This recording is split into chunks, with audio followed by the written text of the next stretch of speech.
Hey everybody, this is Camilo from Trending Waves. Thank you so much for watching my video again today.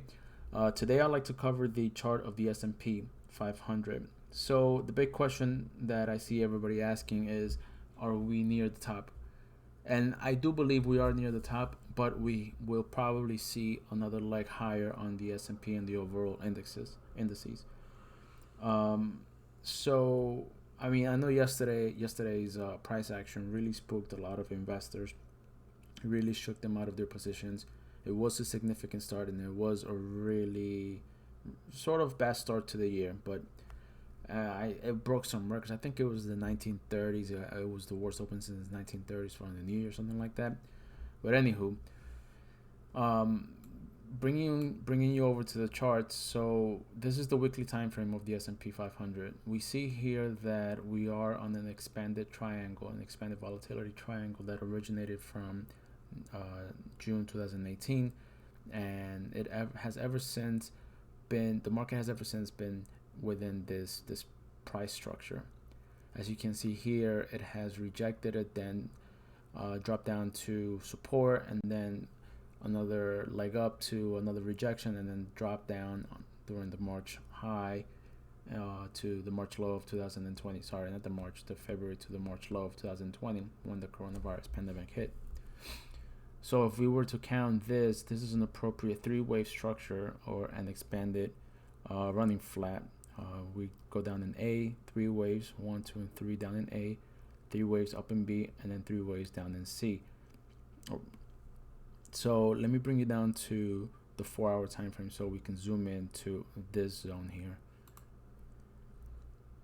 Okay, so from the March low, we see up in 1, down in 2, up in 3, ABC down in 4.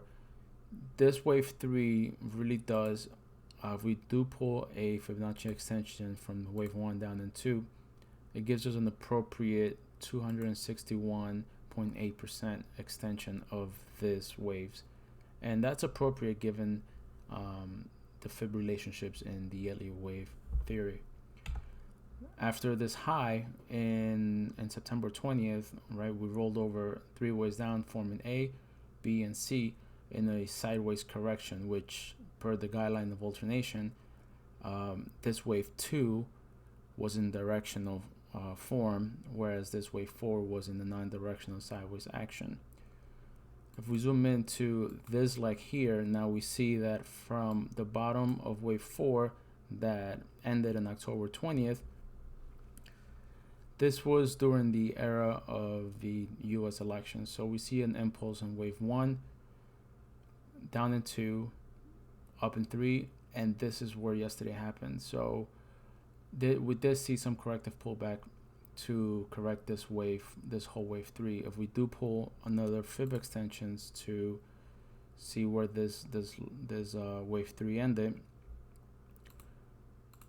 excuse me.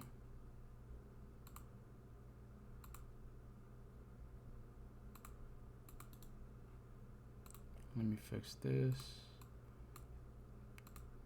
We do see that it squared up to a perfect goal, the 618 projection. So that was the top of wave 3. Okay, we do count 5 waves here: 1, 2, 3, down in 4, up in 5. So when we dropped yesterday, this was a really directional move, given that wave 2 of the same degree was more of a sideways correction, ABC. Now, what we project here is that I do see another potential leg up to finish this subdivision and form wave 5 of 1, at which point within this target zone we can expect a rollover down into the overall wave 2.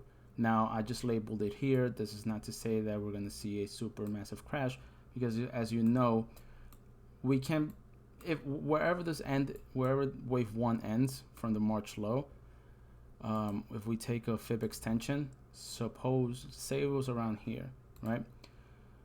Wave 2 could end near, let me add more settings to this. Let's add the 236, the 100% extension.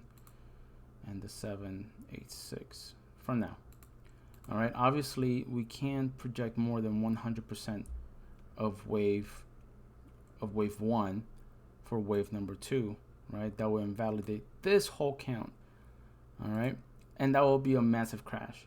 Okay, but at which point we can start saying that, all right, so all of this count here is invalid if we were to see wave 2 pass wave 1, the start of wave 1.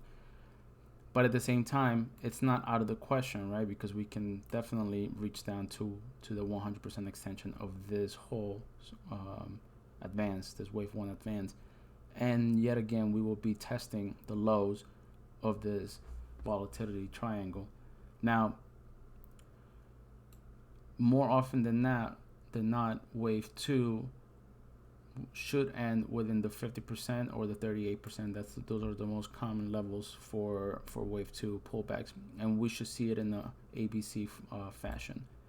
All right, so maybe towards the end of this month, start of February, we're gonna start seeing the rollover, and there could be some catalyst, some news in the world in terms of more lockdowns across the world. As you see in Europe, they're being more stringent on that, and it hasn't really come down to the US, but a number of things could happen that will cause and confirm this wave 2 pullback.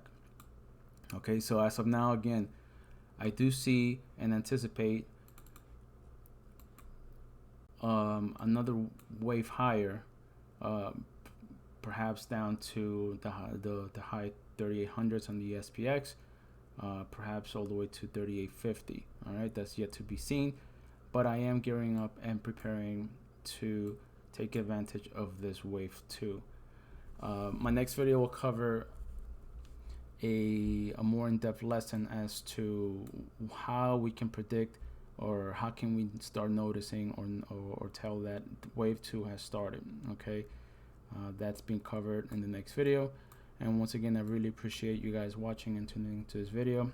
If you guys can leave a thumbs up and subscribe to the channel, that would be greatly appreciated. Thank you and have a good night.